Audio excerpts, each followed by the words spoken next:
अस्सलामुअलैकुम guys, Musa and मम्मा के vlogs में आप सभी का स्वागत है। तो मूसा की प्यारी सी मॉर्निंग हो गई है और मूड इनका काफ़ी अच्छा था। थोड़े से टायर्ड से लग रहे थे और नींद में भी हो रहे थे, तो उठकर थोड़ा सा स्लो डाउन रहे ये। और फिर मैंने इनको फीड कराया। फीड करने के बाद मैं चली गई बाहर नाश्ता बनाने। मूसा के पापा जल्दी जा चुके थे सुबह ही, मूसा के उठने से पहले ही। फिर मैं नाश्ता बना कर लाई। तबीयत थोड़ी सी ऐसी ही लग रही थी, बुखार हल्का हल्का सा लग रहा था, ज़्यादा नहीं था। तो मैं इनको नाश्ता कराने लगी। नाश्ता वगैरह करके मैं लेट गई क्योंकि तबीयत थोड़ी ऐसी ही लग रही थी, ज़्यादा ठीक नहीं थी। सारा इन्होंने रूम फैला रखा था। फिर मैंने हिम्मत करके उठी और कमरे की सारी सफाई करी।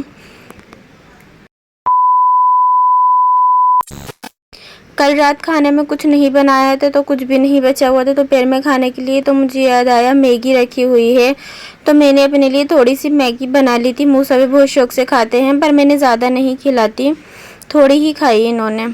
खा वा के ये थोड़ी देर के लिए सो गए थे। इन्होंने भी खा ली थी थोड़ी सी मैगी। One nap later. मूसा के साथ मैं भी थोड़ी देर लेट गई थी। तबीयत बिल्कुल भी ठीक नहीं थी, तो मैंने इसे अलीना के हाथ अम्मी के यहाँ भेज दिया। और तबीयत बिल्कुल भी ठीक नहीं लग रही थी मेरी। बुखार भी चेक करा था मैंने, तो बुखार बहुत ज़्यादा तेज़ था, तो इसलिए मैंने इन्हें अम्मी के यहाँ भेज दिया। और मैंने कुछ काम निपटाए अपने, और मुझे कपड़े बहुत ज़्यादा हो रहे थे, तो मैंने मशीन लगा ली, कपड़े धो लिए मैंने। आराम से बैठ कर मैंने करा क्योंकि बहुत तेज़ बुखार हो रहा था। और शाम में मैंने पैरासीटामोल भी खा ली थी। रूम की भी सारी सफाई कर ली थी मैंने, बेडशीट वगैरह सब चेंज करा था।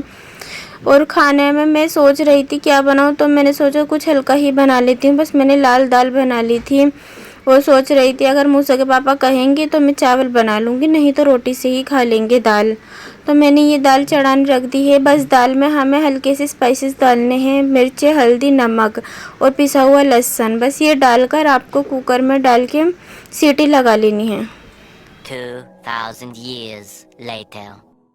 3 से 4 सीटी लेने के बाद मेरी दाल गल चुकी थी और इसको अच्छे से घोट के मैंने इसमें निकाल ली थी पतीली में। और ये मैंने तड़के के लिए लहसुन निकाल लिया था। इसमें मैंने हाथों हाथ दाल भी तैयार कर दी थी तड़का लगा के। मूसा के पापा आ चुके थे। तबीयत मेरी ठीक नहीं थी बिल्कुल भी। मूसा के पापा के साथ पहले मैं दवाई लेकर आई।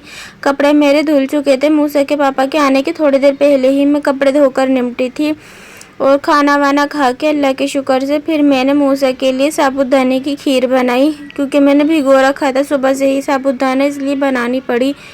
और मैंने चाय बनाई अपने लिए भी और मूसा के पापा के लिए भी। तबीयत ठीक नहीं थी। अल्लाह पाक से दुआ है आप सब भी दुआ करना कि मेरी तबीयत जल्दी ठीक हो जाए। बहुत ज़्यादा बुखार है, लेकिन दवाई लाई हूँ तो दवाई से थोड़ा सा फ़र्क हो गया था। परसों भी, 2 दिन पहले भी, और आज भी इंशाल्लाह हो जाएगा। बस सुबह तक मेरी तबीयत ठीक हो। मूसा खा वा के अपनी साबूदाने की खीर खा रहे थे और खेल रहे थे माशाल्लाह, बहुत खुश थे। क्योंकि ये मैंने बिस्तर यहाँ पे कर लिया था ना, गद्दा मेरे ही साइड में रखे हुए थे सारे, तो मैंने ये गद्दे बिछा लिए थे। क्योंकि रात में हमें सर्दी लगने लगती है कूलर में, जब ज़्यादा गर्मी थी ना तब मैंने गद्दे साइड में कर दिए थे गर्मी की वजह से। लेकिन अब मौसम ठीक है अल्लाह के शुक्र से और कूलर में ठंड लगती है, इसलिए मैंने गद्दे यहाँ बिछा लिए। तो इतने एक्साइटेड हो रहे थे गद्दे देखकर, और उनके ऊपर ला के सारे अपने टॉयज़ रख रहे थे। और ये चेयर लाकर इसके ऊपर बैठ नहीं रहे थे, खड़े हो रहे थे इसके ऊपर, चेयर के ऊपर। ये थोड़ी सी हिल रही थी ना, तो ये खुश हो रहे थे इसके ऊपर। लेकिन डर लग रहा था, अल्लाह ना करे कभी गिर जाए, पलट जाए।